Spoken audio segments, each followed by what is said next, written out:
What is up? Thank you for coming to my channel, Prison POV.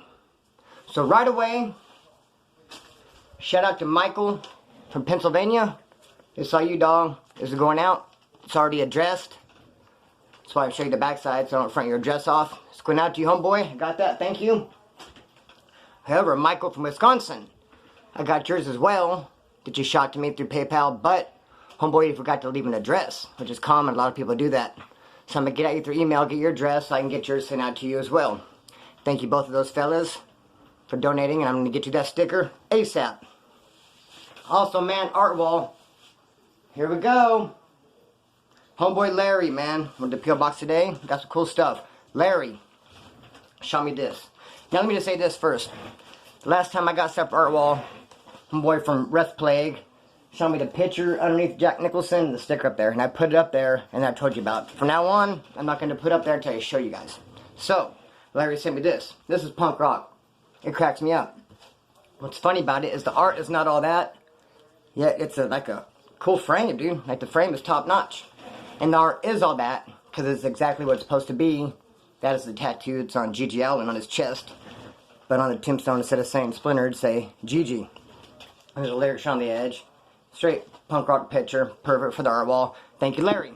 And the homie Angel Boy, man. Let me tell you this. Hooked it up. Actually made the envelope. That's prison stuff right there, man. We're in there making envelopes all the time. And he drew inside of it, too, which is cool, man. A dragon. Started coloring it. And he shot me these. These are tight, bro. This one, I love it. It's probably my favorite. The gold teeth reminds me of my alter ego, Splint Dizzle. Splint Dizzle listens to rap. What? There's that. And this one. They're tight, man. They're tight. Thank you, Angel Boy. Thank you, Larry. They're going on the art wall. Shout out to you brothers, man. And the two Michaels. Pennsylvania and Wisconsin. Gonna get those stickers out to you. And speaking of the stickers, there's only about 20 left out of 100. Going quick, get them while they last. I've given away quite a few and sold quite a few. Just, however, I'd rather obviously get a donation, but if you hit me up, say you don't got the cash right now, I'll shoot you a sticker. Get them while they last, so there's only like 20 left. And then when those are gone, I'm gonna get more stickers, but it's gonna be a different print. Also, the Teespring, the Trip on This shirts. I get to mention a lot. I think Russ from Tattooer 601 did a great job on them. I don't want to forget to mention it. Thank you, Russ. The shirts look good, and he always does a good job too. He comes through and he puts the link. Every time I do a video, there'll be a link for the PayPal and a link for the Teespring, and I'll pin them. So the shirts are there for you guys, man. That's why I even did it, so you guys got some merch. And then we're gonna right now. It says Trip on This. There's t-shirts and sweaters. I don't even have one myself yet. I can't wait to get one. On the 21st, I'm gonna get one. I want California with a Trip on This. There's some that don't have California. There's hoodies, tank tops, t-shirts. Good stuff, man. Good variety. And he's coming up with new stuff. He showed me a print he drew the other day. I'm not sure if he's going to go forward or not. It takes a lot of work to get through a Teespring. But I know he's developing new things. And we have that right now. So, yeah, check out the Teespring, man. Alright, let's get into the video. So, this is why I've been late. You know me, I like to do one every 4 days. It's been 5 days, and my bad. And to make up for it, let me say this. I'm going to do a video Friday. This video I'm going to do Friday is so cool that I feel like doing it now. But I already showed you the thumbnail for this one. For paroling going right back. So I'm going to carry on with that. But I think the video I'm going to do Friday, bro. It's more funny than anything. And you guys will see. I'm going to give it to you guys for lagging. I just thought of it today. And it's really good, man. I developed it in my mind. And Friday, you guys are going to get it. This one's too right here, though. So, but why I've been lagging is because I've been working. Not like a permanent job. But around this time every year, I know these people out in the country. There's a couple different properties. I buy each other, and it gets overgrown with weeds. So around this time every year, I go out there and I pull the weeds. And it's cool. I set my own hours. I work by myself. Paid cash daily. No co-workers fucking with me. Because it seemed like every job I've had, and I've only had a few jobs. I mean, I did all those years in prison. I didn't enter the workforce till about 2015, I think. Had me a couple jobs, and I always bump heads with co-workers. And let me say this. If you can't work with me, man, it's you. Because I'm a cool motherfucker to work with, to be around. I just got to say that. Not to sound cocky, but if you can't work with me, man, it's you. Just like cell living. If you can't live in a cell with me, man, it's you. You got the problem, not me. And I have bumped heads with co-workers, like I said. And if you don't mind, I'm going to go down a little rabbit trail and tell you about a situation before I get on with the regular programming. So, this job I had, man. I got it, and initially I was pulling weeds. Hold up, please. Initially I was pulling weeds. Guy liked my style, thought I was a hard worker, brought me onto the company. Now when I first started working there and I was still pulling weeds, there was 5 big trash cans full of recycling behind this shed. And my boss had put a bag over him because he lives in the front house and then the company's in the back. The shop and all that. So 5 big old trash cans full of recycling. He actually covered them with plastic because bugs were coming around them. No one would take them and recycle them. Then there was 4 up here, aside from those 5, that were filled up. And he's got to put them somewhere. He's going to have to get ready to cover those motherfuckers up, break out some more. I mean, they're falling on the ground. These 4 are filled up. There's no more trash cans. No one is wanting to take them in and cash them in. And he tells me, hey, get rid of these freaking things. And so I spent all day. It takes a long ass time, man, because there's still fluids in them. People pee in them. There's sunflower seeds. There's trash. There's oil on them. There's still Gatorade. There's still all the fluids. You got to pour it out. Go through all that shit. Bag it up. Put it in your car. Then you have to, man, people are blowing me up. What in the hell is going on, man? Okay. Put it in your car, that dirty ass shit. Go stand in a line recycling center somewhere. Get ripped off by those fools. That's a whole other story. Stand in line, end up with 40, 50 bucks. It's a lot of work, and the payoff ain't all that great. People don't want to really do it. I'll do it, though. I don't give a fuck. The boss told me to get rid of that shit. So I got rid of all the 5 in the back behind the shed and those 4. And then when I came off of the company, and I was working, I would notice, because what it is, people put their work trucks right there, and they got ice chests, and they get ice and water, and they clean out their trucks, boom, the trash goes here, and recycling, boom. So I would just notice when those 4 would get filled up, and then recycling ends up on the ground, I would just take it upon myself or tell the boss, hey, you want me to grab it? I mean, no one else is. It's in there collecting dust. I start taking it. Because of fuck. Not really coming up. Like I said, 30 bucks, it's a lot of work, actually. 30, 40 bucks. Okay, so one day I'm at work. This dude comes up to me. He says, hey, one of the coworkers is talking shit about you behind your back to me, saying that you're kind of ripping everybody off because if it wasn't for you, the boss would be taking that recycling and taking in and buying meat and having a barbecue for all of us. I'm like, what? He said, yeah, you're taking recycling and keeping it for yourself. It's supposed to be for the company, for meat, for barbecue. Now, that's bullshit on so many different levels. Like, where do I even begin? That's stupid because when I started, there was plenty there for a barbecue. It was collecting dust and bugs around it. No one wants to take that shit in. The boss told me to get rid of it. Barbecue? What barbecue? The boss ain't planning no fucking barbecue. And even if he did, he would reach in his long-ass pockets since he's sitting fat on ducats and he'd pay for the barbecue. You think the boss gonna, hey guys, I got all this meat with the recycling money, barbecue. Fuck no, it never happened. This dude's just sweating. He's just hating. He tells me that. I'm like, all right. I go, okay, I'm going to jam him up. He goes, wait, what? No. He goes, no. And I go, yeah. Yeah, I'm going to jam him up. What do you mean, no? Like, what? Wait a minute, what? You're telling me this dude's talk shit behind my back and you think that I'm not going to go jam him up? My name's Chris. You don't know me very well, do you? Because, I mean, that's off the motherfucking top. Of course I'm going to jam him up. Just like in prison, bro. I was on the yard and someone came up to me and said, hey, some dude said that when you guys were working laundry, you were taking all the good socks, putting them off to the side, so you can give them to your homeboys. He was talking about you. I said, okay, I'm going to go jam them up. That's what I would do, and that's what they expect you to do. I told his co-worker I was going to jam up the other co-worker. He's like, no, don't. Yeah, I'm doing it. Yeah. So, I did. Ended up calling him. I wanted to do it face-to-face, but I didn't see him. Didn't know when I'd see him. We're kind of like a different schedules. I said, dude, what's up with you talk shit about the recycling, bro? No, it's not like that, this and that, blah, blah. Whatever. Point is, co-workers, man, they're a hassle. Pulling those weeds, I'm by myself, it's all good. Caused me a lag, make this video late. My bad, I got a good one coming Friday. They're all good, in my opinion, but hey, that's just me. Got this one coming Friday. It's a little bit different than what I usually do. Fuck, I'll tell you the title. The title is called Why I Don't Ride Motorcycles. I got 3 good stories. It's more of a humorous video than anything on me and motorcycles, some shit that happened. And I think you guys will get a kick out of it. And I'm going to drop that Friday for you guys. This video, though, right here, about my first term. Now, there is going to be a video about my first term, about what I was doing before I caught my first term, how I was living on the streets, the crime, because it isn't an interesting case. It is an interesting case. How I caught the case and all that went down. That's not this video. This video mainly is how I went right back after my first term, how I got out. And I'm going right back over some bullshit. But in order to tell you that, I must tell you a little bit about the first term. It was for terrorist threats. Basically, man, let me just give you the nutshell real quick. I was married, had an ex-wife. 2 little girls, 2 beautiful little girls. Divorced, she's getting remarried. I was bummed out, but I kind of thought it was cool too because the guy was older.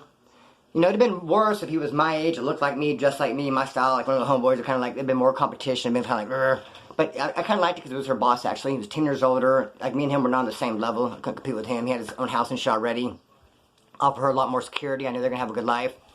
So I was like upset about it, whatever, but whatever, do you. We're divorced, of course you're going to move on. Just getting remarried. I'm doing dope. I'm chasing the sack. I'm just thinking we all need space. I'm not really seeing my daughters because I have to have a good clean drug test, and it's kind of really painful. I saw them at Christmas, but I'm just getting high, chasing the sack, whatever. I'm thinking they're on pause. I'll see them when I see them. Everything needs space and time. But then her homegirl gets a hold of me, tells me that they're getting ready to sneak off. He got transferred. You're leaving out of state. Now what? Pump the brakes. That changes the whole face of the game. Like, what? They're going to sneak out in the middle of the night, like go out of state to a whole another city? Sacramento, way hell up north? Fuck all that. Like, what? But now I kind of lost contact with them. I don't know where they live. I don't know their phone numbers or nothing. But I know that bullshit not taking my kids and just going to bounce way up north. I'm only on speed. I can clean up. In 3 days, I'll be peeing clean, and we can go to the courts and handle this shit. Fuck all that. Didn't know how to get a hold of them, but I knew where my daughter's preschool was. So I went to my daughter's preschool. Sat there all day. It was a Friday. I got there about, in the morning time. Teachers let me hang out all day. Kicked with them. We chilled. Stayed there till my ex-wife came to pick them up. And I remember the teacher saying that there was going to be no school on Monday. Couldn't bring them there Monday. So I saw my ex-wife. She was shocked to see me. I had to take a bus there, transit. I have a car. I was going to need a ride out of there anyway. I was like, hey, the teacher said there's no school Monday. Bring them to my grandmother's house. I'll be hanging out and kicking with them. I'll get a clean drug test. That's what you want. But I want to see my kids. I want you to drop them off my grandmother's house. There's rumors you're going to leave the town, whatever. We need to talk about it. But Monday, there's no school. Take them. I want to see them all day at my grandmother's house. She goes, well, I'll talk to my husband about it. Put a little barb in, trying to get me. Well, I'll see what my husband has to say. I go, okay, we'll talk to him and get back at me. She dropped me off in Oildale. Monday, I didn't do no dope. I was clean all weekend, anticipating a drug test. Monday, go to my grandmother's house. I had cake. No, I got stuff. We were going to make a cake with my little girls, my grandma. I had some, balloons and toys. We were going to hang out and kick it. She does not show up. I'm fucking livid. Hotter than fish grease, bro. I'm mad motherfucker, bro. I know that my daughter said where she worked, told me where she worked at. She was a receptionist at the Mercedes-Benz dealership. I blew it up, bro. Bring, why didn't you bring him here? What the fuck? Hey, man, I was talking that shit. Boom, boom. Call. I knew she had to answer. Gotcha. She's a receptionist. Not like she can ignore the phone calls. Bring. Blowing it up. Calling. I started getting aggressive. Eventually, those phone calls start turning into felonies. Terrorist threat. Call at 11:55, make a threat. That's a charge. Call at 12 o'clock. That's a charge. 12:10. It's kind of fucked up how they did it. They're not allowed to rack them like that. That's why my case went to appeal. I lost the appeal, unfortunately, and I don't agree with it. Just like if I came and stole your car 3 times. If I had your keys and you're asleep and I came to your driveway, stole it and drove it, parked it, stole it again, drive it, park it, stole it again, that's 1 GTA, not 3. How am I going to threaten you 3 times in one argument? Same course of conduct, 3 different charges. No, it should be 1 threat. That happened multiple times. Anyhow, I'm getting ahead of myself. So, boom, did that. They're looking for me. Terrorist threats. I didn't accomplish nothing but picking up all these felonies. Cops are chasing me down. They get me. I'll tell you how they got me next video when I talk about the first term, going to the case. Cops end up catching me slipping. I go to jail. Boom, do first term, do a year for terrorist threats. Now, when I get out, talk a little bit about paroling. So when you get out, for your dress out, someone's going to mail you some clothes to wear home, or you're going to wear out, seen people wear out their workout clothes, just some sweats, whatever. I think I brought up in a video before, I had some bad brand new Levi's. I'd won in a pinnacle tournament. It was Bulldogs named Indio. I had these badass Levi's, brand new. I just wore out some old workout shoes and a workout shirt. Parole, you go, they wake you up at 3 a.m. to have you sit in the holding tank, and usually they get you up by 9 a.m. or 10. They kept me until like 3 p.m. Dude, it sucked, man. Just dragged ass all day long. I was waiting. And it was me and this one other dude paroling. He was chat in my ear, just talk. Killing me. I was like, make it stop. He was talking my ear off. They finally let us out. Got to my mom's house. So I was going to go to parole office. I told you guys I absconded every time. This time included, I absconded. But I wasn't really sure because my case is in appeal. That's why I wanted to abscond, because my case is in appeal. I think I'm going to win it, so I'm not going to need parole. My mom said I had to go to parole office to live with her house. So she took me by there. I went and talked to him. He took me in the back. I tried to pee. I couldn't pee. I walked out. Deuce was full. Because it's hard to pee. I'm not going to keep going back there. You feel like you have to pee till you get back in there, and you can't pee, and you got to sit down. Then they get mad. You better pee, motherfucker. Taking to jail. It's a struggle, dude. The struggle is real. It's hard to pee with someone that's in there hawking you. So I came out, my mom gave me my right, she didn't go in, came back out, said, yeah, everything's cool with parole, but no, I really just snuck out. But when he arrested me, he didn't get me for absconding, he let me slide that I didn't pee. Anyhow, go to my mom's house, the plan is I'm going to live there. Now I've always kind of had problems with my stepdad, a little bit. I have respect for him, that's the father of my little brother and little sister, and I have respect for them, and I have respect for my mom as the family. I love them, I won't disrespect them, but the facts are the facts. never really got along all that much. The deal is, he's from Chicago, Illinois. He came out here to Bakersfield as a welder for the oil boom. Met my mom. He has wife and kids back there. He ended up falling in love with my mom, creating a family here. I'm kids with her, never went back there. And before we had kids with my mom, just me and my mom, he felt guilty being around me because he has kids in Chicago with another woman. And so he just felt weird about raising another woman's kids. So he kind of, you know, me and him didn't bond. We were really cool with each other, which I get. I felt the same way. When I didn't have my little 2 girls, I thought I'm not going to be raising no one else's kids. So you know what I did? I didn't date any chicks that had girls, duh. But obviously, actually, I did a lot of prison times. It didn't really matter. But when I was out, I didn't date chicks with kids because I didn't, you know, I had my own kids I wasn't taking care of. I'm not going to take care of yours. That's how my stepdad felt, but his problem was he ended up getting with a woman who had a kid, me. We didn't get along. That's why I spent a long time with my mom's brothers and sisters, grandmas, this and that. Get out of the pen, my first term, I'm moving with my mom. They're going to let me stay there. It's my parole address. So, get out, like my first day there, I get there, boom, it's the first day, my mom, my little brother start fighting. They're really going at it. One of them, I think my brother threw scissors at my mom. She might have threw scissors at him. They're fucking going at it hardcore. I get involved. I'm like, I gotta take control of this fucking situation. I break them up. I say, my mom, go to your room. Brother, go to your room. Make them separate. My stepdad comes home. They tell him. My brother says, hey, we were fighting, Chris. And he tells me, he gets all tough with me. He's like, hey, don't you ever get involved. There's a fight between my wife and my son. I go, no, it's my mom and my brother. I'm getting invited to my mom. What's up? So we kind of square off. I'm like, feeling like I'm a bad motherfucker, fresh out the pail. What's up, dude? And so my mom gets in between us. We're squared off a little bit. I do swing, but it's not a hard connect. I wouldn't go all for him anyway. I just respect my brother and sister, my mom and him. But I mean, did swing. He fell down, but it wasn't because I connected. It was more because like a scuffle. It was all very minor, but it happened. It was real. So that scuffle happened. He fell down. I leave. Everyone's all mad, pissed off at me. I bounce. Call my homeboy Devin. I just did time with him. We're in the pen together. He's also from my neighborhood, Rexon Acres. So he picks me up. He has some chick that he's dating. She has a pad with a badass car and money, like endless money. He's writing these checks. We're barbecuing, drinking beer, smoking weed, doing drugs, partying, and she's paying for all of it. I'm at the house like 10 days, living there. Fuck parole, I'm not gonna keep touching on them. I think they were looking for me. Mom said she don't know where I'm at, whatever. I'm at this pad partying. Homies from Rexon, we're in Oldale, we're chilling. I didn't really give a fuck where that chick was getting all the money at. But I knew she was going through a lot of money. I thought she was just hustling Home Depot, which was what a lot of people were doing at that time. So I didn't know, ma'am, she had a lot of money. So one night we took some acid. Stayed up all night just frying, woohoo. Off the hook with these hallucinogenics. Around 2 in the morning, start trying to crash. You know, you feel like you're just crawling out of your skin. Like, ugh, it's all nasty. So about 3 in the morning, 2, 3, try to lay down to crash. Around 5 or 6, start hearing all this pounding on the door. Pound, pound, pound, pound. I'm not getting up. I'm not wanting to answer. I hear it vaguely. Not really, you know, I know they've pounded for a long time. Next thing I know, they come in, straight sheriff. Kern County sheriffs. What the fuck? They get us all up. I'm still seeing tracers, like hallucinating, like, whoa, what the fuck? They're like, you know, like, who's past this? They get us all up, and they just tell me, hey, did you know that there was like an old lady here, an old woman? I said, well, my homeboy's girlfriend is no spring chicken, but I wouldn't necessarily call her an old lady. I mean, it's going to hurt her feelings. Don't say that. No, there's like an old woman, they say. It's her home, and her bank account, thousands of dollars missing out of it. What are you guys doing here? I'm like, what? Yeah, this house belongs to an old woman. And they come wheeling this old lady out in a wheelchair. And she's like, Joey, where's my Joey? She's out of it. Wheeling around in a wheelchair, man. I mean, she was taken care of. She was fed and everything, but she was tucked in the corner. Homegirl was there in her house, supposed to take care of her. Said, like I said, she tucked in the corner, got her bank account. Like, yeah, we'll buy that beer. And I was there 10 days. I did not see this old lady at all. The cops were telling me, you know, she was here. I was like, not no, but hell no. I know nothing about that old lady. I was never anywhere near her. I did not go any of the same rooms with her at any time. We were not in the same place together. Any time, never negative. Didn't see her, didn't know she existed. They let everyone go except the chick that was there supposed to be taking care of the place. They called the old lady's relatives. I think they're the one that called law in the first place. Came, got the old lady. I went to jail. Guess why? Terrorist threats. They said I had terrorist threats warrant. I go, what in the fuck, you're kidding me? I thought that shit that happened with my stepdad when we had a scuffle when he fell down and I left and there was a big old scene. They called the cops on me and said maybe I threatened to kill my stepdad. They take me to jail for terrorist threats. I just fought a terrorist threats case. Barely missed a strike. You know a strike? If you get 3 of them, you get fucking life. I don't want no damn strike. Dude, I had to jump through hoops. I'll talk about it later to avoid the strike the first time. I'm not going to avoid it this time if I'm going back on terrorist threats. You start getting them strikes, man, you will end up doing life.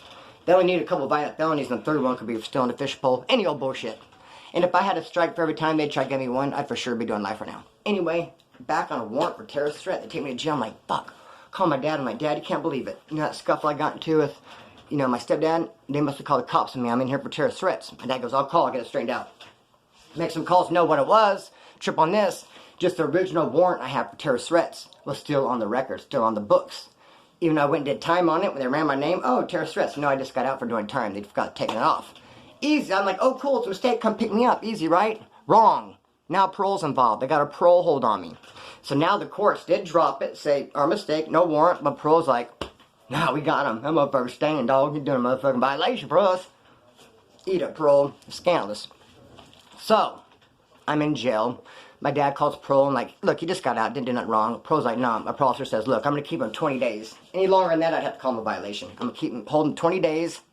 Just because the house I found him out, there's alcohol, there's other parolees. He didn't really report. He did kind of, but he didn't. He didn't urinate for me. I don't like his attitude. I'm going to hold him there for 20 fucking days. What sucks, though, 3 parts for our county jail. There's receiving, where you go when you very first get arrested. You sit there, it's not made to stay long. You get there, and they cram you like about 10 to a little cell. There's all these triple racks. You're there for a hot minute, you go out to Laredo, either the pretrial or the farm. You're just sitting here for a second, man. This place is the worst. This sucks ass being right here. That's where he kept me on. 20 days. Wouldn't sign a ticket for me to go out to pretrial or the farm to Laredo, period.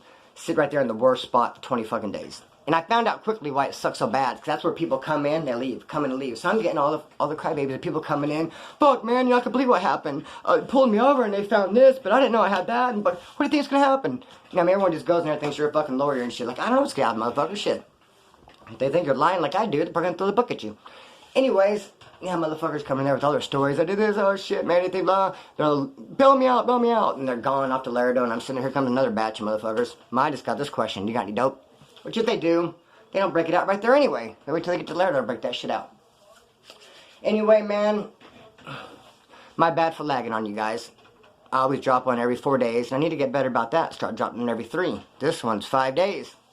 Like I said, I've been working, pulling them weeds. I'm not going to let it affect it anymore. I'm acclimated to the heat. I'm acclimated to the work. Got a good video for you guys Friday. And 4 days after that, another one.